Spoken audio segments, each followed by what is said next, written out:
नमस्कार दोस्तों, स्मार्ट फाइनेंसली के इस ब्रांड न्यू वीडियो में आप सभी का स्वागत है।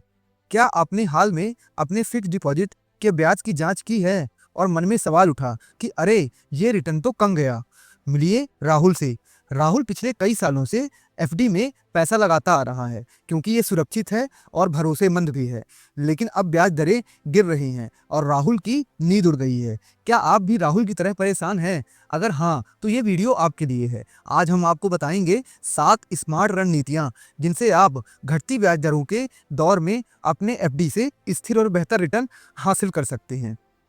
पिछले एक साल में एफडी की ब्याज की दरें 2% तक गिर चुकी हैं। आरबीआई ने अर्थव्यवस्था को बढ़ावा देने के लिए ब्याज दरों में कटौती की है और बैंकों में भी अपने एफडी रेट्स कम कर दिए हैं। लेकिन इसका मतलब ये नहीं कि आप हार मान लें। तो चलिए बिना देर किए शुरू करते हैं और आज हम बात करेंगे कैसे अपने एफडी निवेश को स्मार्ट बनाकर इस मुश्किल वक्त में भी फायदा उठा सकते हैं। चाहे आप रिटायरमेंट की प्लानिंग कर रहे हों या अपने बच्चों के भविष्य के लिए पैसा जोड़ रहे हों, ये 7 रणनीतियाँ हर किसी के लिए हैं। तो तैयार हो जाइए कुछ नया सीखने के लिए और वीडियो को आखिरी तक देखना मत भूलिएगा। और अगर आपको मार्केट अपडेट्स और फाइनेंस एजुकेशन की डीप जानकारी चाहिए तो आप हमारे टेलीग्राम ग्रुप में जुड़ सकते हैं, जो कि लिंक डिस्क्रिप्शन में है और बिल्कुल फ्री है। तो सबसे पहले समझते हैं कि एफडी की ब्याज दरें आखिर गिर क्यों रही हैं। आरबीआई एक खास दर तय करता है जिसे रेपो रेट कहते हैं। ये वो दर है जिस पर बैंक आरबीआई से पैसा उधार लेते हैं। जब आरबीआई इसे कम करता है तो बैंकों को सस्ता कर्ज मिलता है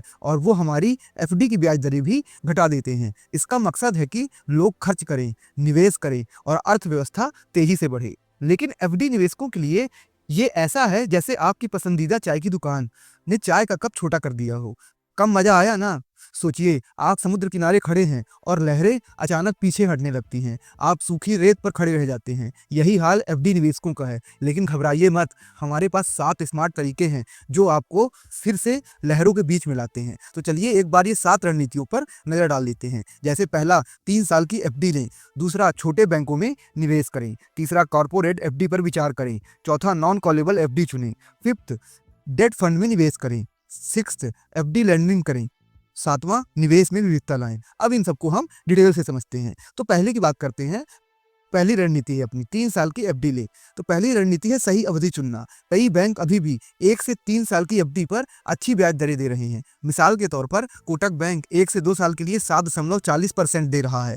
इंडियन बैंक 7.25% दे रहा है और एसबीआई बैंक 7% दे रहा है। एफबीआई भी 3 साल तक के लिए दे रहा है ब्याज दरें। मतलब अगर आप अभी 3 साल की एफडी में पैसा डालते हैं तो आप इन ऊंची दरों को लॉक कर सकते हैं इससे पहले कि वो और नीचे जाएं। ये ऐसा है जैसे सर्दियों के लिए अभी से गर्म कपड़े खरीद लेना। अभी लॉक कर लीजिए वरना बाद में पछताना पड़ सकता है। तो अगर आपके पास कुछ पैसा है तो 3 साल की एफडी पर जरूर लगाइए। मान लीजिए आप 5 लाख रुपए की एफडी करते हैं 7% ब्याज पर 3 साल के लिए। 3 साल बाद आपको ब्याज 1,05,000 रुपए मिलेंगे। अगर दरें गिरकर 5% भी हो गई तो आपको सिर्फ 75,000 रुपए ही मिलते हैं, यानी 30,000 का आपको अतिरिक्त फायदा मिल जाएगा। तो आपको समझ में आया होगा। अब रणनीति सेकंड की बात करते हैं। छोटे बैंकों में ज़्यादा रिटर्न है लेकिन सावधानी से। दूसरा तरीका यही है, छोटे बैंकों का फायदा उठाना। स्मॉल फाइनेंस बैंक और एनबीएफसी बड़े बैंकों से ज़्यादा ब्याज देते हैं। जैसे कुछ छोटे बैंक 8% तक रिटर्न तक ब्याज दे रहे हैं जबकि बड़े बैंक 6.5% पर अटके हैं। लेकिन यहाँ जोखिम भी है, इसलिए एक बैंक में 5 लाख से ज़्यादा न डालें क्योंकि भारत में डीआईजीसीसी हर बैंक को 5 लाख तक की राशि की बीमा देता है। उदाहरण के लिए 10 लाख रुपए का निवेश करें छोटे बैंक में 7.5% पर 2 साल में आपको 1,50,000 रुपए तक मिलेंगे, आपको ब्याज मिल जाएगा। बड़े बैंक में 6.5% पर आपको सिर्फ 1,30,000 रुपए मिलेंगे, यानी 20,000 रुपए का फर्क है। लेकिन इसे सुरक्षित रखने के लिए 5-5 लाख 2 अलग अलग छोटे बैंकों में डाल दें। तो याद रहेगा ना, आपको बीमा 5 ही लाख का है। तो ज़्यादा रिटर्न चाहिए लेकिन सेफ्टी पहले, तो छोटे बैंकों का फायदा उठाएं पर स्मार्टली तरीके से। अब थर्ड की बात करते हैं। तीसरा ऑप्शन है कॉर्पोरेट एफडी। ये बैंक एफडी नहीं है बल्कि कंपनियों द्वारा दी जाने वाली एफडी है जो 7.5% से 8% तक ब्याज आपको दे सकती है। लेकिन सावधानी से, ये डीआईसी जीसी से इंश्योर्ड नहीं है, इसलिए सिर्फ AAA रेटेड कंपनियों में ही निवेश करें जो भरोसेमंद हो। ये ऐसा है जैसे अपने दोस्त को उधार देना। आप उसे ही पैसा देंगे जिस पर भरोसा होगा कि वो लौटाएगा या नहीं। तो कंपनियों को, सही कंपनियों को चुनें। वैसे ही जैसे बजाज फाइनेंस, एचडीएफसी लिमिटेड जैसी कंपनियां चुनें जिनका ट्रैक रिकॉर्ड अच्छा हो। अब मान लीजिए आपके पास 5 लाख रुपए हैं। अब 8% ब्याज पर कॉर्पोरेट एफडी में डालते हैं 2 साल के लिए।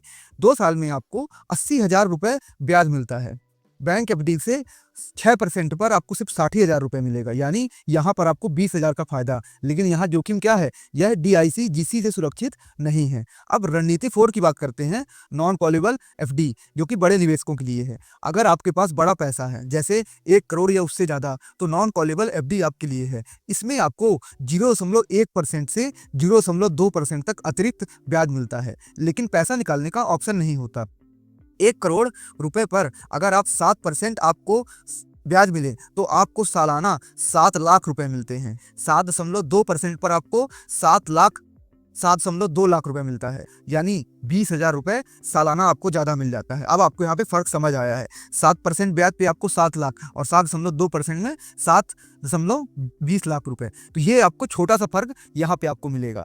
ये छोटा फ़र्क लगता है, लेकिन बड़े निवेशकों के लिए एक बढ़िया डील होता है। तो अगर आपके पास बड़ा पैसा है और जल्दी निकालने की ज़रूरत नहीं है तो ये आपके लिए है। अब नेक्स्ट की बात करते हैं, डेट फंड से फ़ायदा उठाइए। तो 5वां तरीका यही है, डेट म्यूचुअल फंड। ये बॉन्ड्स में निवेश करते हैं। जब ब्याज दरें गिरती हैं तो इनकी कीमत बढ़ती है, और रिटर्न भी पिछले कुछ सालों में डायनामिक बॉन्ड और लॉन्ग ड्यूरेशन फंड से 10% ज़्यादा रिटर्न दिए हैं। लेकिन ध्यान दें, ये एफडी की तरह गारंटीड नहीं होती। उदाहरण के लिए एफडी से 6% आपको मिल रहा है रिटर्न, तो डेट फंड में 8 से 10% दे सकता है। लेकिन जोखिम है, तो इसे अपने रिस्क लेने की क्षमता के हिसाब से वो करें। इसमें लाभ क्या है, आपको ब्याज दरें गिरने पर आपको ज़्यादा रिटर्न मिलेगा, और जोखिम बाजार पर निर्भर नहीं है, लेकिन गारंटी इसमें भी नहीं है। अब नेक्स्ट की बात करते हैं, एफडी लैंडरिंग से अपने जोखिम और लिक्विडिटी कैसे मैनेज करें। तो छठा तरीका, एफडी लैंडरिंग। अपनी रकम को अलग अलग अवधि की एफडी में बांट दें। जैसे 15 लाख है तो 5 लाख 1 साल के लिए, फिर 5 लाख 2 साल के लिए, और फिर 5 लाख 3 साल की एफडी में डाल दें। 1 साल बाद जो एफडी मैच्योर हो उसे फिर 3 साल के लिए निवेश कर दें। ये ऐसा है जैसे एक सीढ़ी बनाना। हर साल कुछ पैसा आपके पास आता रहेगा और आप ऊंची दरों का फायदा भी उठा सकते हैं। तो अब नेक्स्ट की बात करते हैं, रणनीति उसकी। इसका आप एक उदाहरण देख लीजिए। जैसे मैंने आपको बताया कि 15 लाख है आपके पास, तो 5 लाख की 3 एफडी कीजिए, 1 साल, 2 साल और 3 साल की। 1 साल बाद 5 लाख को और फिर 3 साल के लिए लगा दी। जो पहले एफडी मैच्योर हो जाए उसको फिर नेक्स्ट लगा दी, तो हर साल आपके पास पैसा आता रहेगा। अब रणनीति 7 की बात करते हैं अपन, निवेश में विविधता लाएं। आखिर रणनीति है विविधता। सारा पैसा एक जगह न डालें, कुछ बैंक एफडी में, कुछ कॉर्पोरेट एफडी में, कुछ डेट फंड में आप पैसा लगाएं। इसमें जोखिम कम होगा और रिटर्न बढ़ेगा। उदाहरण के लिए आपके 20 लाख के हैं आपको पास और आपको निवेश करना है, तो आप 10 लाख बैंक एफडी में करें, 5 लाख कॉर्पोरेट एफडी में डालें, 5 लाख डेट फंड में डालें। इससे हर चीज़ का आपका बैलेंस सही रहेगा, सुरक्षा और रिटर्न का संतुलन बना रहेगा। अब आपको यहाँ पे पूरी चीज़ें समझ में आई होगी। अब एक यहाँ पे उदाहरण भी समझ लीजिए। जैसे प्रिया मान लीजिए रिटायर हो चुकी है और उसको अपनी रिटायरमेंट के बाद उसको अपना इन्वेस्टमेंट करना है, और उसके पास है 30 लाख रुपए। तो वो चाहती है स्थिर आय। तो यहाँ है उसकी योजना। वो 10 लाख 3 साल की एफडी पे 7% रिटर्न पे निवेश कर सकती है। फिर 5 लाख छोटे बैंक में 7.5% पर निवेश कर सकती है। फिर 5 lakh triple a corporate FD में 8% पर निवेश कर सकती है। और 10 लाख एफडी लैंडरिंग में 1 से 2-3 साल के लिए, जो कि मैंने आपको यहाँ पे बताया, ऊपर बताया, उसमें निवेश कर सकती है। और बचा 5 लाख रुपए उसे डेट फंड में निवेश कर सकती है। इससे प्रिया को सुरक्षा, रिटर्न और लिक्विडिटी पर सब मिलेगा। अब आपको यहाँ पे मैं थोड़ा आपको डिटेल में भी बता देता हूँ कि प्रिया किस तरह निवेश कर सकती है। देखिए दोस्तों, जैसे प्रिया के पास है 30 लाख रुपए, ये रिटायरमेंट है और इसको निवेश करना है, तो ये 10 लाख रुपए किस में डाल सकती है प्रिया? 3 साल की एफडी में, 3 ईयर्स एफडी, जिसमें 7% रिटर्न मिलता है। उसके बाद 5 लाख रुपए उसमें आप बैंक उसमें डाल सकते हैं एफडी में 7.5% पर। फिर एक 5 लाख रुपए triple a corporate FD fund में डाल सकती है, कॉर्पोरेट एफडी में, जिसमें आपको 8% रिटर्न मिल जाएगा। और 10 लाख रुपए एफडी लैंडरिंग में डाल सकती है, जिसमें मैंने आपको ऊपर बताया किस तरह 1, 2, 3 साल में आप निवेश कर सकते हैं, आपकी सीढ़ी बन जाएगी। और 5 लाख रुपए डेट फंड में भी डाल सकती है। तो इससे क्या है कि रिटायरमेंट में आपका कहीं भी पैसा रिस्क में नहीं लगा। और आपको अगर सही जानकारी और चाहिए तो आप हमारी वीडियो विजिट कर सकते हैं कि आप मार्केट में कैसे खुद भी बॉन्ड में डाल सकते हैं, जो कि आपको 10 से 11% का नॉर्मली रिटर्न दे देता है। तो आप खुद ही देख सकते हैं। इसके अलावा आपकी कोई रिस्क नहीं रहेगी। और अगर आपको थोड़ा एक्सपोजर लेना है तो फिर वो आपका है। फिर आप हमारे वीडियो देखिए तो कैसे आप इक्विटी में भी विदाउट रिस्क, मतलब रिस्क तो हर जगह है लेकिन एकदम नॉमिनल रिस्क से आप निवेश कर सकते हैं। तो आपको समझ में यहाँ पे आया होगा। तो अब यहाँ पे जोखिम और सावधानियां भी थोड़ा समझ लीजिए। इन सब के साथ कुछ बातें आपको ध्यान रखना है। कॉर्पोरेट एफडी और डेट फंड में जोखिम, इसमें रिटर्न की गारंटी नहीं होती। छोटे बैंकों में 5 लाख से ज़्यादा ना लगाएं। डीआईसी जीसी की सीमा जरूर ध्यान रखें। अपने फाइनेंशियल एडवाइजर से सलाह लें। तो अपने लक्ष्य को जोखिम और सहनशीलता के हिसाब से चुनें। तो दोस्तों, ये थी 7 स्मार्ट रणनीतियां जो आपको एफडी से बेहतर रिटर्न दिला सकती हैं। अगर ये वीडियो पसंद आया तो लाइक करें और शेयर और सब्सक्राइब जरूर करें। अपने दोस्तों को भी बताएं और निवेश से पहले अच्छे से प्लान करें। मिलते हैं अगली बार, तब तक के लिए स्मार्ट निवेश करते रहें।